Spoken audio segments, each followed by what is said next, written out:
أعوذ بالله من الشيطان الرجيم بسم الله الرحمن الرحيم. من الذين هادو بعض دغه کسانو هادو چې يهوديان دي يحرفون الكلمه دی تحریف کوي په الفاظو کې یو حرف بدلی په بل حرف باندې عن مواضعه د خپل ځایونو ويقولون او دی وای سمعنا واوري د منګه واسوینا خو منو یې نه واسمع غیر مسمعين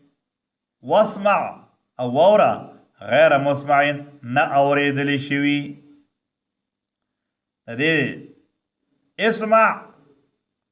واورا غیر مسمعين حال کونک غیر مسمعين لك په داسې حال کې چې تا ته نه اورولې شوي څه مطلب واسمع غیر مسمعين واورا خو چې ته کونی الی تکن اصم دا چې ته دې کون شي حاصله ترجمه یې دغه ده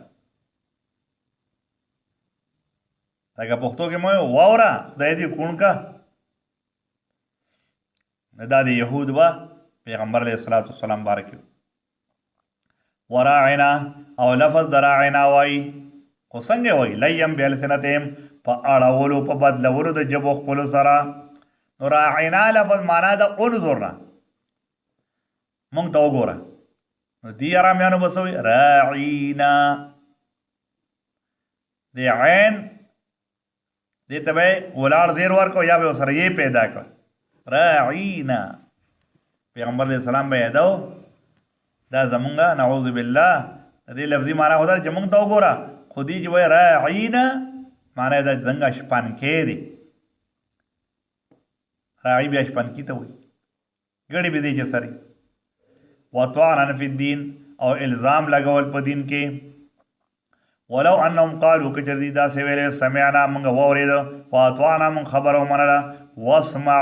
او واورت وانظرنا موږ ته وګوره لکان خیر لهم دا خبر ډېره غوره ور دي د پاره واقوم او ډیره مضبوطه به ولکن لعنهم الله لیکن لعنت دی په دی باندې الله تعالی به کفر په سبب د کفر د دې سره فلا یؤمنون الا قليلا دی ایمان وروړي مگر لګ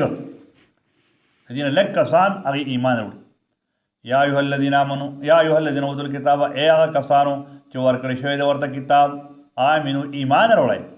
بما نزلنا په کتاب چې نازل کړی موږ مصدقا لما معکم تصدیق کوونکې دی د پار دا کتاب ماکم چې تاسو سره من قبل ان نتمس وجوهن مخکې د هغې نه ان نتمس ان نمحو دا چې موږ محو کو وجوهن هغه مخونه روان کو مخونه فنردها ان وګرځو موږ دې لره علی ادبارها په شاګانو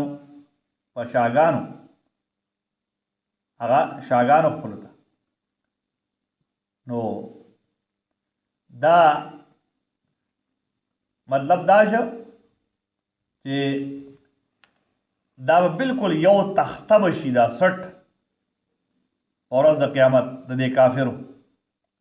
لکه څنګه چې شا دا سټ دی دا مخ بول الله داسې وګرځي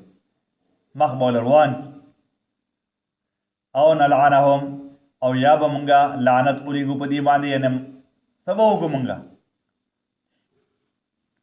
دا مسخ به کو شکل کما لعنا لکه څنګه چې موږ لعنت لګلو اصحاب السبت په خاوندانو د خالی نه د ورځې د خالی د کار د میانو والا تر داود علیه السلام قومو چې الله تعالی د چانه شادوغان جوړ کړو او د چانه خنزیران جوړ کړو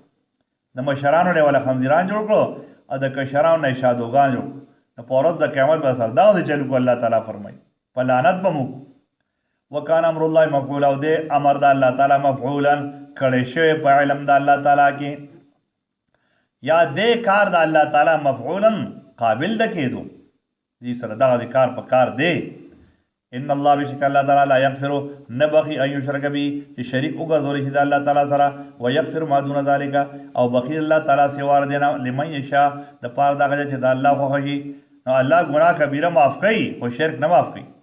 ومن یشرک بالله غو شریک ګرځي د الله تعالی سره فقط افترا یقینا در ځانه جوړول وکړو اسمان عظیما افترا وکړه